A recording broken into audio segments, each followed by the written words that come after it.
Hello, boys. This is take two because your dad is being your dad, and I recorded half this video when I wasn't even recording.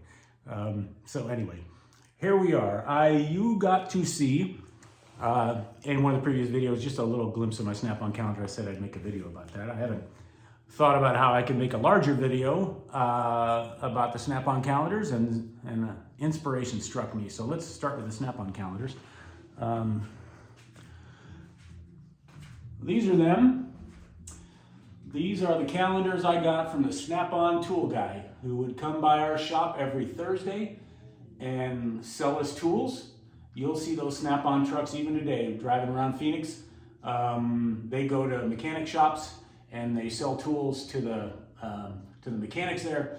This is from 1985 on the left, on my left, and all the way to 1990 on the right, and I was a mechanic from 85 to 91, but of course sort of sneaked in there. I didn't have one for 1991 because I went into another part of the business after that, after 90. Yeah, Snap-on calendars. I don't know why I have them. I know by what circumstance I have them. I don't know why I kept them, but I kept them and I was glad to find them. Apparently, I would take one down and throw it in the bottom drawer of my toolbox. I had that roll cab toolbox when we lived on 6th Street, and one day I went out there to look for something, and I opened the bottom drawer, and there were all those calendars stacked up. Those are the calendars from the shop. I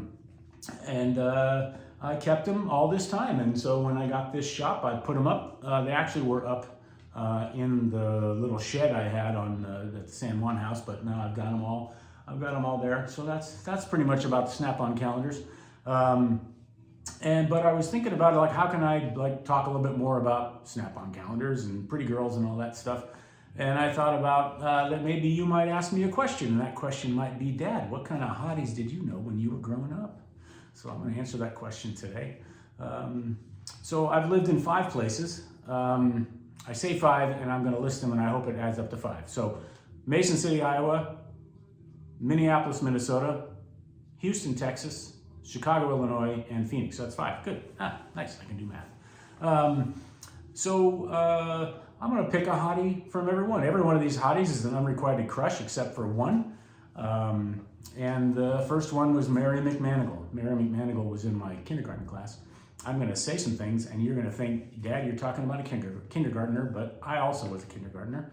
I'm not going to say anything inappropriate, but I will tell you this. During kindergarten, we would do crisscross applesauce for story time, and I sat behind Mary McManigal, and one day that I can still see in my head, she wore a backless black leotard with some jeans or something. It wasn't only a leotard, but I just stared at her back for the entire story time, and I didn't know what that meant. I didn't know what I was feeling. I just knew it felt like good, and that was the development of my crush with Mary McManigal. Now, we were too young. She was never my girlfriend. We weren't into that. I was never one of those boys who thought girls were gross.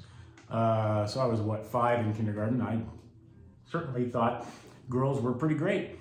And when we left Mason City to go to Chicago to join the order, Mary McManigal, I'll never forget it. She walked up to me. She put her hands on my shoulders. She looked me right in the eye. She had big brown eyes and brown hair, and she said, I'm going to miss you.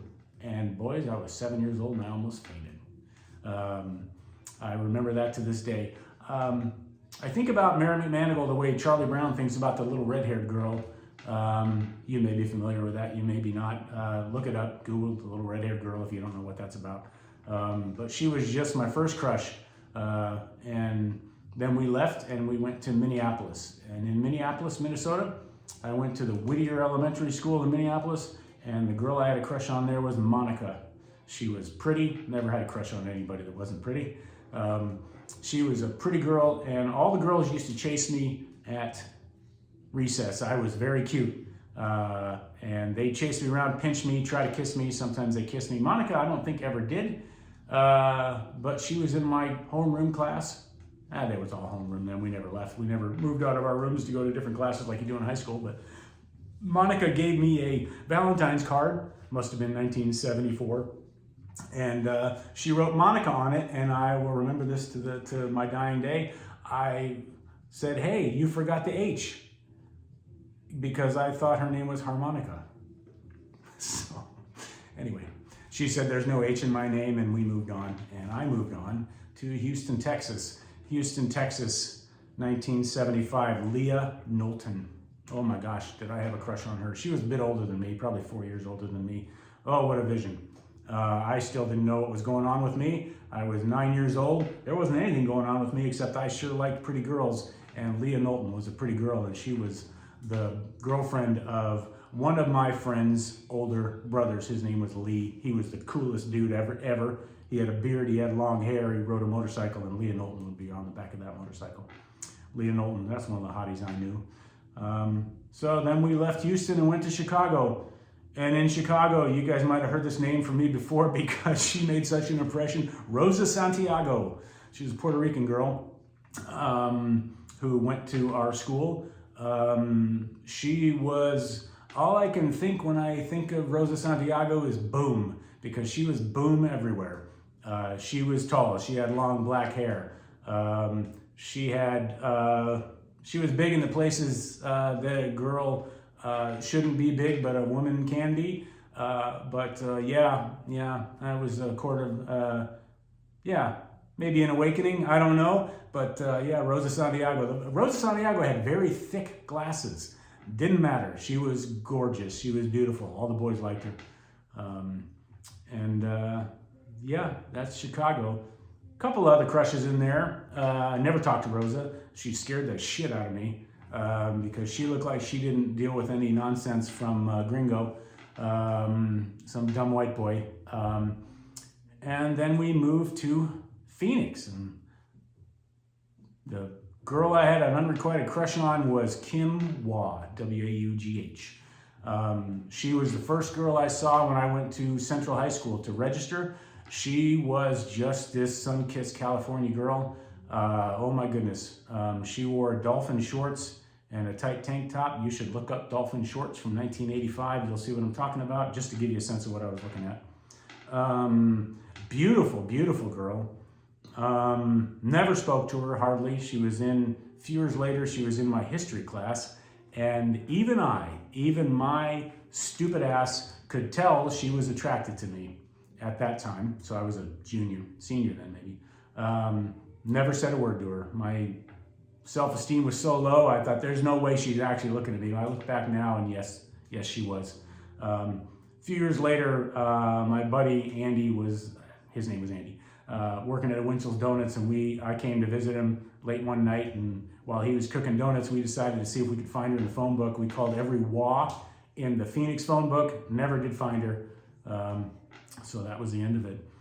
There was one other crush in Phoenix. That one was requited, and that is my lovely wife, Kayleen. Oh my goodness.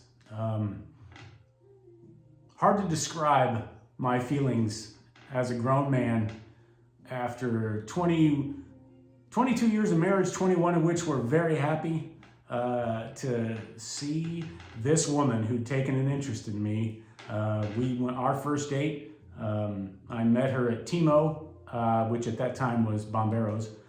You guys have been there. We were there for our wedding dinner, a bit prior to the wedding. Wow, seeing her fold herself out of that car when she arrived an hour late, which I've never let her forget.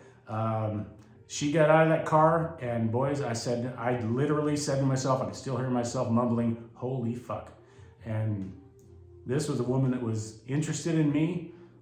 She is flat out gorgeous. She is the hottie. She is the ultimate hottie in my entire life, and she liked me.